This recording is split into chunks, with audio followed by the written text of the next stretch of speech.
అలాగే రంగరామరాజు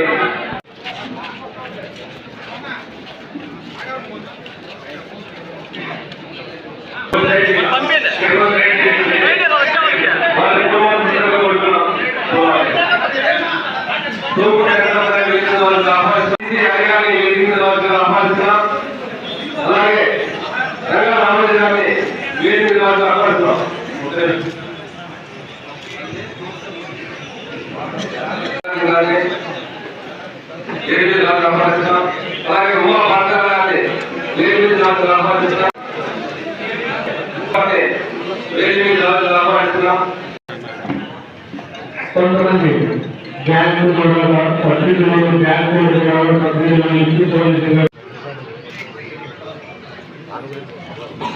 ఒక 5 లక్షల వరకు లోన్ ఇప్పించగలిగే సబ్సిడీలను ఒక పార్టీ అనుకోగలుగుతారు.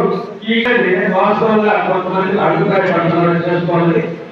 20 మంది వరకు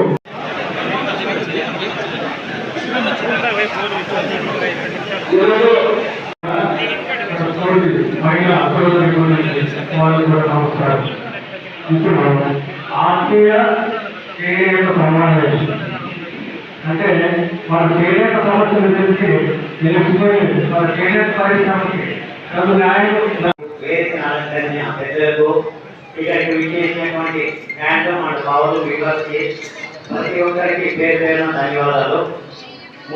సంతోషం. మేము 2014-15 సంవత్సరంలో ఇస్తా ఉంటే ఆ కుటుంబ కార్డు 2014-15 తర్వాత 16-15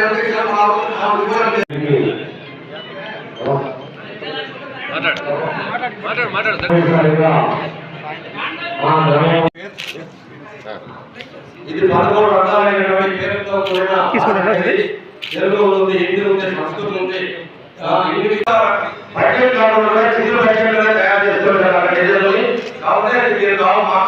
అందరికీ నమస్కారం. ఈరోజు చేనేత కార్మికులతో ఆత్మీయ సమావేశం ఏర్పాటు చేశారు. వెనుగొండ నియోజకవర్గం సోమందపల్లి హెడ్ క్వార్టర్స్. సుమారుగా గతంలో 4000 మగ్గాలు ఉండేవి ఇక్కడ. వాళ్ళు ఈరోజు ఆత్మీయ సమావేశం ఏర్పాటు చేశారు. నిజంగా చూస్తుంటే వాళ్ళ పరిస్థితి దారుణమైన పరిస్థితి. గత 5 సంవత్సరాల్లో చేనేత కార్మికులు చాలా ఇబ్బందులు పడుతున్నారు. కొన్ని చోట్ల ఆత్మహత్యలు కూడా చేసుకున్నారు.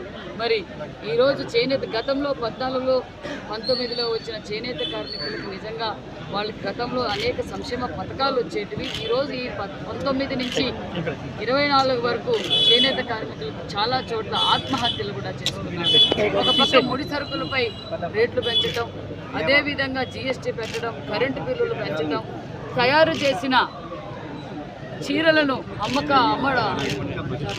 ధరలు లేకపోవడం, అదేవిధంగా మార్కెటింగ్ లేకపోవడం, అనేక విధాలుగా చేనేత కార్మికులు చాలా ఇబ్బంది పడుతున్నారు. వాళ్ళ సమస్యలన్నీ రాసుకున్నాం.